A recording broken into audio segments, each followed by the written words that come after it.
बिस्मिल्लाहिर्रहमानिर्रहीम। Welcome to kitchen with Anshara. आज मेरे किचन में जो बन रहा है वो आपको दिख रहा है, लेकिन आपको शायद नहीं समझ में आए।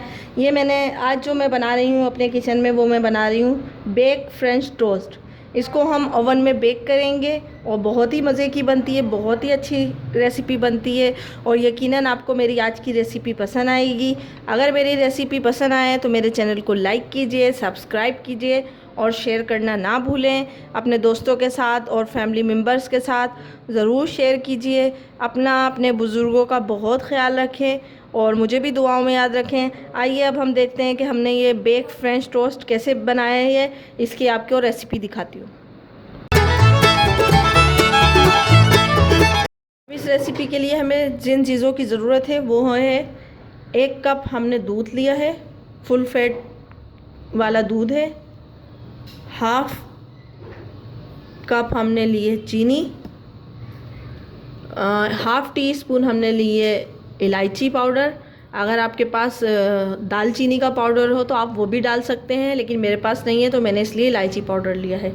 1 पूरी फुल ब्रेड लेंगे। ये मैंने कुछ कम स्लाइसेस रखे हैं यहाँ पे, लेकिन आप पूरी फुल ब्रेड लेंगे।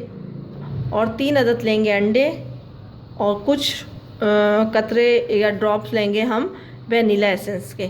अब हम इसको किस तरीके से बेक करेंगे ये मैं आपको बताती हूँ। ब्रेड को लेंगे, ब्रेड को इस तरीके से हम जो है स्लाइस काट लेंगे, ताकि ये हमारी जो ब्रेड है ये जब हम उसमें डालें ओवन में और ट्रे में रखें तो हमारे स्लाइस अच्छे खासे दूध में जो है डिप हो जाए। ये इस तरीके से हम सारी ब्रेड के स्लाइस काट लेंगे। इसी तरीके से हम सारी ब्रेड के स्लाइस काट लेंगे और फिर आपको दिखाते हैं कि क्या करना है। ये एक एक करके हम अंडे डालेंगे इसमें और चीनी को डालेंगे, ताकि अंडे और चीनी हमारे अच्छे तरीके से मिक्स हो जाए। और हम इसको इस तरीके से मिक्स करेंगे ताकि चीनी जो है हमारी अच्छी तरीके से मिक्स हो जाए और इसमें घुल जाए।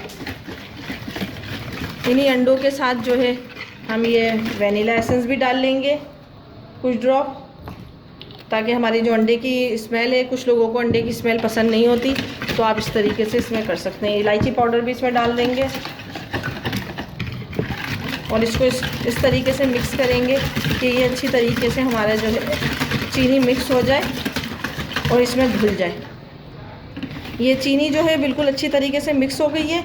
अब हम इसमें डालेंगे दूध और दूध डाल के इसको फेंट लेंगे ताकि दूध भी इसमें अच्छी तरीके से मिक्स हो जाए और ये सब चीज़ें जो हमारी एक साथ यकजा हो जाए। और मैंने इससे जब मैं ये रेसिपी बना रही थी तो मैंने ओवन को 150 डिग्री सेंटीग्रेड पर प्री हीट होने के लिए रख दिया था, तकरीबन 5 से 10 मिनट पहले। और इसका जो बेकिंग टाइम है वो तकरीबन 15 to 20 मिनट से उसमें हमारा ये अच्छी तरीके से बेक हो जाएगा। ये अंडे और चीनी और सब कुछ मिक्स हो चुका है। अब मैं इसमें आपको बताती हूँ कि इसको किस तरीके से हम फिल करेंगे। ये एक बेकिंग ट्रे ली है हमने, उसमें इस तरीके से हम जो है ब्रेड के स्लाइसेस बिछा देंगे ताकि ये अच्छी तरीके से सब जगह फैल जाएं। और जब हम इसमें ये दूध और अंडे और चीनी वाला मिक्सचर डालें तो ये सब इसमें सोक कर लें। इस तरीके से हम पहले एक तह बिछा देंगे ताकि ये सब अच्छी तरीके से इसमें सोक हो जाए। अगर आप चाहें तो आप ऐसी भी डाल सकते हैं, लेकिन अगर इस तरीके से बिछा देंगे तो ज़्यादा सही रहेगा। और फिर हम इसके ऊपर इस तरीके से ही कर देंगे। जितने हमारे ब्रेड के स्लाइस हैं वो हम सब इस तरीके से इस पर डाल देंगे, ताकि जब हम इसमें दूध डालें और दूध का मिक्सचर और अंडे और ये सब डालें तो ये अच्छी तरीके से इसमें मिक्स हो जाए। ये देखें, इस तरीके से मैं सारे डाल लगा रही हूँ, क्योंकि जितना अच्छा हम इसको फैला के रखेंगे उतना अच्छा हमारा जो मिक्सचर है वो इसमें जज्ब हो जाएगा और हमें कोई मसला नहीं होगा। कोई भी जो हमारे ब्रेड स्लाइस हैं वो सूखे हुए नहीं होंगे और हर जगह से वो बिल्कुल इसमें सोक हो जाएंगे। इस तरीके से मैंने ये सारे ब्रेड स्लाइस डाल दिए हैं। अब जो मैं इसमें डालूँगी ये अंडे और दूध वाला जो मिक्सचर है ये डालूँगी इसमें। अब मैं ये सारा मिक्सचर जो है इसके ऊपर डाल दूँगी और इसको बिल्कुल कवर कर दूँगी, ताकि ये जितना भी दूध और अंडे का मिक्सचर है ये सब डबल रोटी और ब्रेड और जो हमारे ये स्लाइस हैं इस पर अच्छी तरीके से सोक हो जाए। आप इसको हर जगह से घुमा के इस तरीके से डाल दें ताकि ये अच्छी तरीके से हमारा ये सोक हो जाए और कोई भी चीज़ इसमें बाकी ना रहे। ये इलायची जो है, इलायची हमारी इस तरीके से आ गई है इसमें, तो हम इसको ये ऐसे कर देंगे और इसको सब मिक्स कर देंगे। मैंने इसमें थोड़ा सा जो है, ये मेरे पास थोड़े से अखरोट और बादाम थे, वो मैंने ले लिए हैं। अगर आप चाहें तो इसमें डाल दें, अगर आपके पास हैं, नहीं हैं तो कोई बात नहीं, लेकिन मेरे पास थे तो मैं इसमें डाल दे रही हूँ। इससे एक अच्छा फ्लेवर आ जाएगा और जब ये बेक होंगे, बेक होने के बाद ये बहुत ही अच्छे लगेंगे और जब हम इसको खाएंगे तो हमारे मुंह में क्रंची सा एक टेस्ट आएगा।